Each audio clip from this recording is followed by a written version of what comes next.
daawadayaal ku soo dhawaada barnaamijkeennii kaftanka isboortiska oo axad walba hadahan oo kale aad kala socotaan barteenna Facebook. barnaamijkana waxaa idin daadihinaya anigoo Cabduqaadir Boosa, dhanka farsamaduna waa DJ Borre. ka bogasho waxa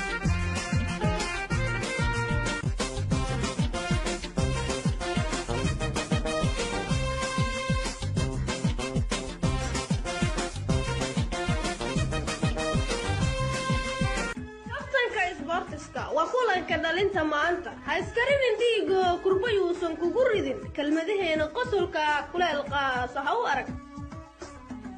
xulalka Kenya iyo Soomaaliya ayaa fooda isu dari doona semifinalka tartanka East African Cup oo xiisiisa gaar ah ximbaarsan sanadan macallin Farmaajo ayaa durba isu diyaarinaya inuu u yeero 4 ilaa 5 ka tirsan xidigaha kooxda Shabaab kuwaas oo la aaminsan yahay in ay diyaar u yihiin marka ay timaado waajibaadka xulka qaranka walow gul walba ay gaaraan qaranku iyagu sheegan doonaan inkastoo kubadaha dhaadheer oo ay Kenya isticmaasho iyo qalabkooda sports oo casri ah ay weeqi karto shaxda ku dhisan baasaska gaagaaban ee uu adeegsado macallinkeena qudbadihiisa ula harbiya sida Jalaad Axada oo kale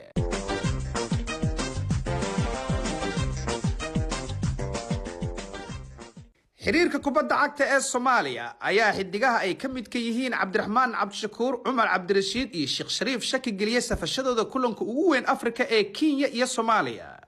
garabkii hore ee reer Qardho Umar Cabdirashiid kaasoo hogaaminaya gool dhalinta qaranka 8 sano ee la soo dhaafay ayaa lagu qasbay inuu dhimo miisaankiisa muddo 2 sitimaan gudahood ah halka kabtankii hore ee qaranka Sheekh Shariifna uu shirkadda Adidas si hoose uga codsaday in surwaal sports oo ilaa iyo qoobka qarinaya ay u sameeyaan si looga fogaado dareenka gabdhaha sportska oo u rogma dhan kale xiriirka ayaa taasna ka biyadiiday ugu dambeynna xiriirka ayaa Cabdiraxmaan Cabdishakuur safashadiisa kulankan ku xiray bal in marka hore uu tibaaxo in kulankan kii ka horeeyay ee wareegga 16aad gool uu madax ku bixin karay daqiiqadihii dheeriga ciyaarta uu ka yara caajisay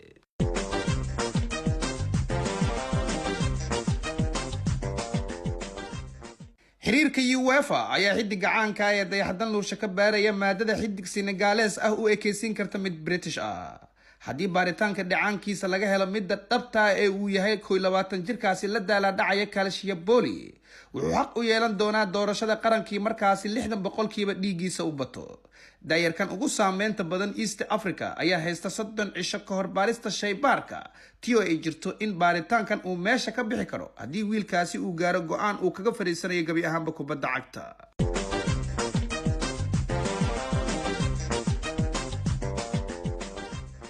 naadiga iskood u tababartay ee Somaliland ayaa salaasadii la soo dhaafay iska xaadiriyay gigida Addis Ababa si kulanka dambeys ah ula ciyaaraan kooxda nabad iyo nolol kulankaas oo u baaqday ciyaaryaamo siyaasadeed ayaa haddana wariyaasha Sky Sports Green Neville iyo Kimi Grager waxay iska weydiinayaan balanqaadkii macalinka xulka ee ahaa in gabi ahaanba la soo xiray kanaalkii Ethiopia naadigan lagu naaneysa Catalonia ee Somaliland ayaana diyaar u ahayn ka simid ahaanshaha liigwanka dalka maadaama kooxdan qolkeedu labiska xasiloonida wanaagsan ka jirta aysan macaash weyn ugu jirin midnimada ka maqan kooxaha ka dhisan koonfurta Soomaaliya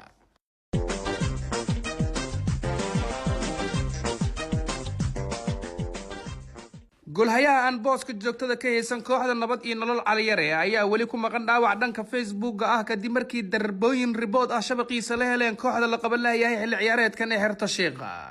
30 jirkan sheekadiisu ku bilaabato tababaraha xulkan saaxiibo dhowna ayaa xaaladiisa gaarka u wakiisha dhakhtarkiisa qaaska ee Sola kaasoo wali la xarbinaya hawshii loo idmaday 24 saac oo haatan sii mareysa 2 sitimaan taageerayaasha reer Matabaan ayaa xidigan ku qanacsan kursiga keedka ku cadaadinaya inuu iska bedelo dhakhtarkan oo haddii xitaa warqad deportation guriga loogu soo tuuro u haysta fake news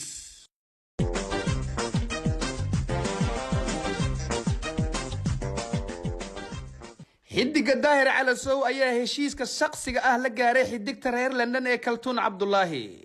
wakiilka xidigaasi ayaa ka shaqeynaya diyaarinta dhamaystirka warqadaha canshuurta marka xidigaasi uu soo wareego London halka uu ku yaalo masraxa ay kali ku tahay laacibadaas oo waqtigeeda Facebook live-ka u ilaalisa sida shaqadeeda dhabta ah Jeganta News ayaa 2 jeer daabacday qodobkan xiriirka Faransiiska ayaa baaraya xidiga Faisal Xawaase bal in uu ka qayb qaatay kulankii isxaqxaqashada ah ee u dhaxeeyay Nimca Joker iyo Felis Wacwac ee baraha bulshada laacibkaasi inta aan ka naqaana xidiga ugu asluubta badan horyaalka Faransa ayaa haddana laanta dambi baarista ciyaaraha ee Faransa u arkaan mid maal ama muruq si qarsoodi ah ugu taageeray afadiisa caanka ee Nimco Joker. 40 jirkaasi nolol maalmeedkiisa ka dhacsan jiray dekada Boosaaso waayihiisii Soomaaliya ayaase wax dhibaato ah u arkin eedeymahaasi oo sida uu sheegay yihiin kuwa sumcadiisa lagu dhaawacayo.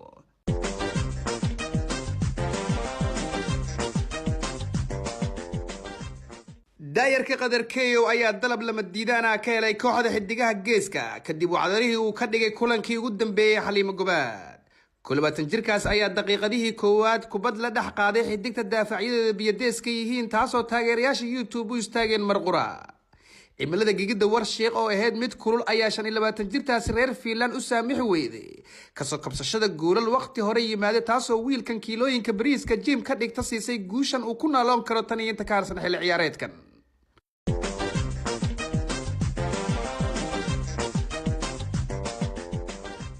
xidigta reer Sweden Deqa Afro ayaa ku cadaadinaysa qoyskeeda sidii ay u dhageysan lahaayeen dalabyada isdaba joogga ah ee ka imaanaya kooxda wiilasha.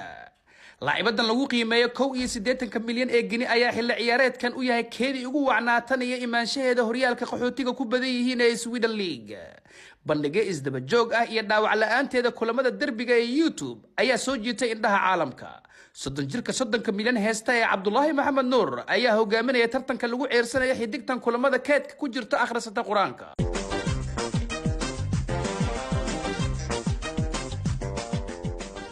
markana xubinteennii wargeysyada iyo waxa ay qoreen.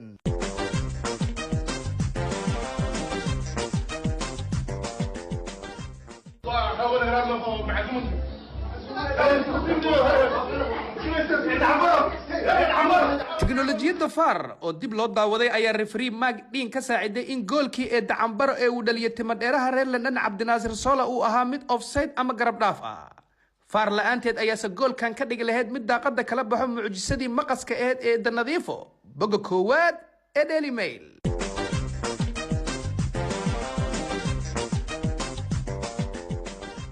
haddaad i doorataan haddaan magaalada nabad keeni waayo baabuurta waaweyned yaan gadaal ka geli jid la xiraayo ma jiraayo markaan shabaab ka adkaano markaasaan baawarta ku raaxaysanayna. FIFA ayaa dib u daawanaysa goolkii Farmaajo ka hor darajadiisa haatan. kabtankii hore ee Tayo ayaa meel 55 yaardi u jirta shabaqa kooxda shacabka ka soo toogtay waana free gigi u dheeraa taariikhda abid inta la xasuusto. Garawa News ayaa daawacday maanta.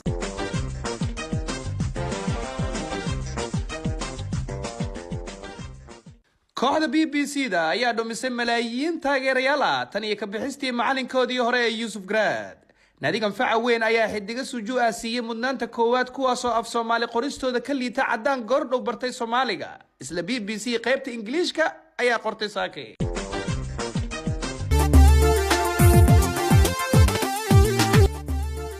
adaan ku dalmuto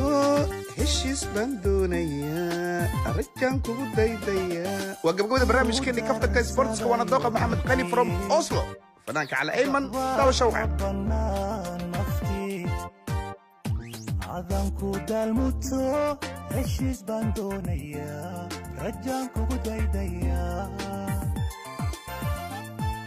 ku garsadayo runtii dacwaa ka bannaan